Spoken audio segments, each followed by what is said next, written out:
That's our future. Hello, my name is Justin Kover, and my campaign is about open government, truth in budgeting, and protecting our initiative process.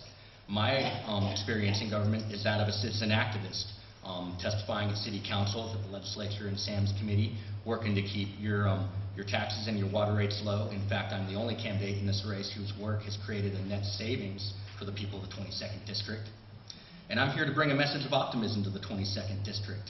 It's a brave new time when we need to learn the lessons of the 20th century, to cast aside the failed experiments, and to implement the successful policies with renewed vigor. In this spirit, I bring fresh ideas to the Thurston County Democratic Party, so our people can defy the conventional wisdom and continue to leave this nation stronger and better than we found it. Now, the single biggest problem we have today in accomplishing that goal is the fiscal irresponsibility of our current lawmakers. We hear the talk that waste and fraud is not there, and then we see the perennial failed audits at DSHS. We see workers being furloughed to save $70 million, while we waste $255 million on buildings that we don't need so that developers can get sweet deals. I feel that putting things we don't need before our workers goes against the values of our community and our party.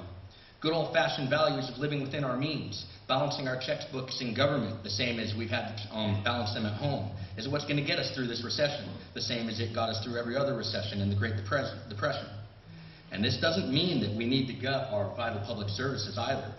We just need to decide our workers and senior citizens are more important than things like buildings and other stuff.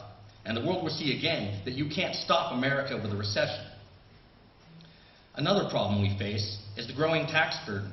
We watch government services deteriorate while management takes huge salaries. It's not right that we pay more and more for our government and get less and less out of it. We pay more for our education while our children get educated less.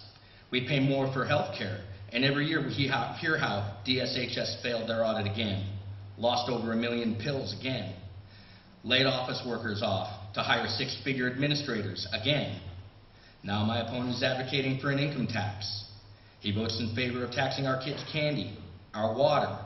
He wants to make our highways into toll roads, and he wants to neuter our initiative process so that people can't fight back against the constant votes for tax increases. At the same time, if you're one of the lobbyists or special interests that make up over 70% of his campaign contributions, you get a pass. Today in Washington, it seems the only way to get a tax break is to contribute to political campaigns. While our Democratic auditor continues to regularly find billions of our tax dollars mismanaged, our Democrat representative says there are not billions of dollars of fraud, waste, and abuse in state government. For my part, I'm optimistic. I'm optimistic we can find money to save and get through this time by cutting the fat instead of raising taxes. When we're laying off workers to save $70 million while we spend $255 million on buildings we don't need, I know we can find a way to get through this without punishing taxpayers again. We're facing big deficits in the coming years, and our whole party is singing the chorus that they need the people to pay even more taxes. I suggest we take a different approach, using a lesson that President Kennedy taught us. President Kennedy taught us that when you cut taxes for the poor and the middle class, you get the most effective economic stimulus government can offer, which is why I advocate sales and gas tax cuts. Workers and our senior citizens need relief in their pockets today, and sales and gas tax cuts are an immediate way to get that relief to people now. Also, sales tax and gas tax cuts are progressive tax cuts. First, because they benefit our entire community and our entire society, but second, because they give the most relief to our poor and middle class who make up the economic foundation of our society. Now, sure, our state has some problems, but that's no reason not to be of good cheer. In this challenging time, I remain optimistic, because voters have the power to change the wasteful ways and make sure our government becomes more frugal. Voters have the power to change the culture of use it or lose it in our agencies that guarantees waste. Voters have the power to stop our Capitol Lake from being destroyed so we can spend over $200 million just to turn it into a swamp. Voters have the power to stop the trend of rising taxes, and the voters have the power to change the attitude in the legislature that the priorities of developers, lobbyists, and special interests trump the needs of our working people and our senior citizens. I am optimistic, and I'm here to be that change. My name is Justin Kover. My campaign is about open government, truth in budgeting, and protecting our initiative process. and I will fight hard to make sure that your taxes do not rise in this coming environment. Thank you. Thank you, Justin. Well, it's nice to be back here again at Panorama City. You know, I still miss that auditorium. We were much more intimate in that other room than having everybody out here and us up on the stage. You know, I am Representative Sam Hunt. I'm the only incumbent at the table here. I think Justice Sanders and I are the only two incumbents here today. So if you talk about change in government, we're certainly seeing it. I chair the State Government and Tribal Affairs Committee. I'm on the Ways and Means Committee, and I'm on the Education Committee, three of the most important committees in the legislature. Serving on the Ways and Means Committee, I know the difference between the capital budget and the operating budget, where one builds buildings, the other provides services, and have very different restrictions on them. I think you saw some very wide differences between my opponent and me today on those issues. I would not cut the sales tax because I don't want to bring further harm on K-12 education and on higher education and on other services that the state provides. My goal is to make government work better, and yes, that's something we can all do. There is no line in the budget that says fraud, waste, and abuse. If there was, it would have been cut long ago. But I have done a lot of work in making government work better. I was the prime sponsor of legislation to enact online voter registration.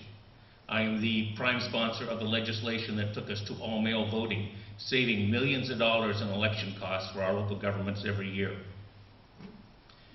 I'm working on streamlining government by cutting management in state agencies and reducing the middle management.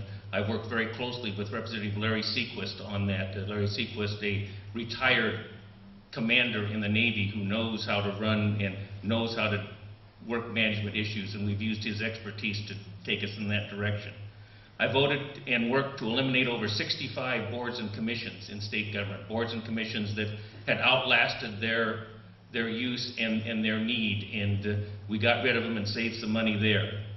And yes, I do want to make our taxes fairer and more responsible and more responsive and more stable. That means passing Initiative 1098, which will enact a high earners tax on people who make over $250,000 in this state.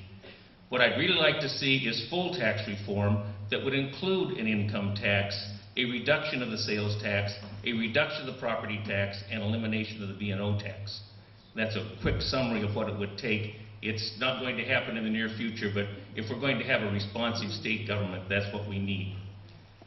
I've been a very active member of the environmental community, and I was named last year one of the environmental champions by the Washington Conservation voters. I have passed 3 pieces of legislation to reduce mercury in the environment, a very toxic chemical not only for children and expectant mothers and the rest of us, but also for our sea life, our seafood. I also implemented this year and passed fluorescent light recycling so that we can recycle, not throw fluorescent lights into garbage cans. And I was the prime sponsor of legislation to fix or repair the failing septic systems excuse me, along Puget Sound.